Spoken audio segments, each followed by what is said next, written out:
ये आकाशवाणी गोरखपुर है। अब आप सोने निगम से क्षेत्रीय समाचार सुनिए।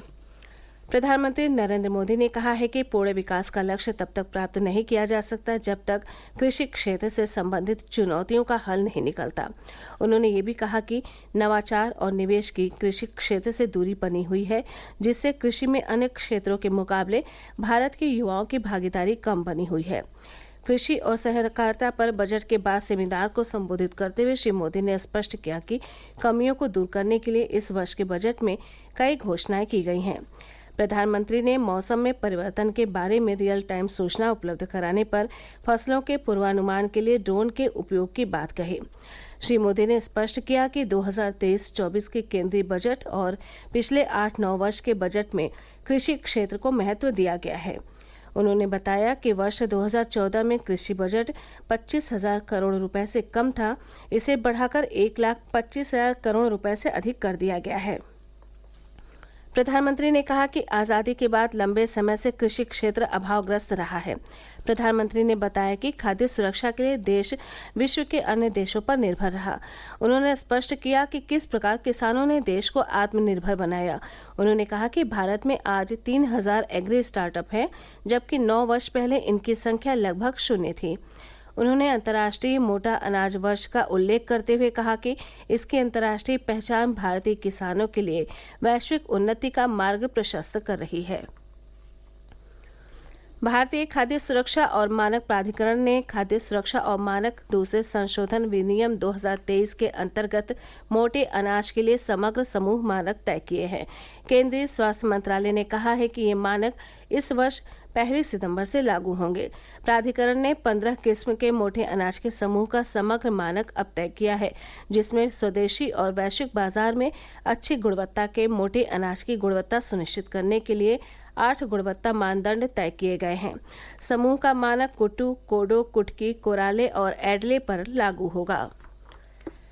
नमामि गंगे कार्यकारी समिति ने गंगा बेसिन में प्रदूषण कम करने और घाट के विकास के लिए 1,200 करोड़ रुपए से अधिक की 9 परियोजनाओं को मंजूरी दी है। इन परियोजनाओं में से 7 गंगा बेसिन में प्रदूषण को कम करने और 2 घाट विकास से संबंधित हैं। राष्ट्रीय स्वच्छ गंगा मिशन महानिदेशक जी अशोक कुमार की अध्यक्षता में कार्यकारी समिति की बैठक में ये निर्णय लिया गया। जल शक्ति मंत्रालय ने कहा कि स्वीकृत परियोजनाओं के तहत उत्तर प्रदेश सहित कई राज्यों में गंगा नदी को साफ करने के लिए जलमल शोधन संयंत्र से जुड़े विभिन्न कार्य किए जाएंगे। समाजवादी पार्टी विधायक विजमा यादव को MP MLA विशेष अदालत ने 1.5 साल की कैद और 1 लाख रुपए जुर्माने की सजा सुनाई है।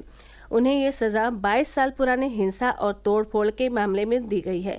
इसी मामले में न्यायालय ने 14 अन्य आरोपियों को आरोप मुक्त कर दिया है। विशेष अदालत द्वारा सजा दिए जाने के बाद भी विजमा यादव की विधानसभा सदस्यता बरकरार रहेगी, क्योंकि लोक प्रतिनिधित्व अधिनियम के तहत 2 साल या 2 साल से अधिक की सजा सुनाए जाने के बाद ही किसी भी सदन की सदस्यता समाप्त होने का प्रावधान है। अदालत ने सपा विधायक को इस फैसले के खिलाफ अपील करने के लिए 30 दिन का समय दिया है।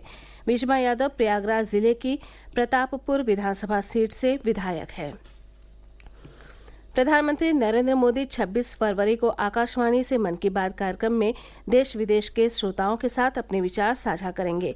कार्यक्रम का आकाशवाणी और दूरदर्शन के समूचे नेटवर्क, आकाशवाणी समाचार की वेबसाइट और news on AIR mobile app पर सीधा प्रसारण किया जाएगा। आकाशवाणी समाचार, दूरदर्शन समाचार, प्रधानमंत्री कार्यालय तथा सूचना और प्रसारण मंत्रालय के YouTube चैनलों पर भी इस कार्यक्रम का सीधा प्रसारण होगा। श्री काशी विश्वनाथ मंदिर में सभी आरती के लिए टिकटों की दर बढ़ा दी गई है। ये फैसला कल वाराणसी में श्री काशी विश्वनाथ मंदिर न्यास परिषद की बैठक में लिया गया। नई व्यवस्था के तहत मंगला आरती के लिए श्रद्धालुओं को 500 रुपये देने होंगे, जबकि अन्य आरती के लिए 300 रुपये देने पड़ेंगे। टिकटों की बढ़ी दरें 1 मार्च से लागू होंगी। भगवान बुद्ध की महापरिनिर्वाण स्थली कुशीनगर में आयोजित 3 दिवसीय थाई महोत्सव आज संपन्न हो गई। अंतिम दिन आज भगवान बुद्ध की अस्थि कलश शोभा यात्रा निकाली गई, जिसमें उनके अनुयायियों ने बढ़ चढ़कर हिस्सा लिया। अस्थि कलश यात्रा में थाई कलाकारों का पारंपरिक नृत्य लोगों के लिए आकर्षण का केंद्र रहा। इस समारोह में थाईलैंड से आए बौद्ध धर्मावलंबियों के अलावा कई अन्य देशों के बौद्ध भिक्षु शामिल हुए। इसी के साथ ये समाचार बुलेटिन समाप्त हुआ। नमस्कार।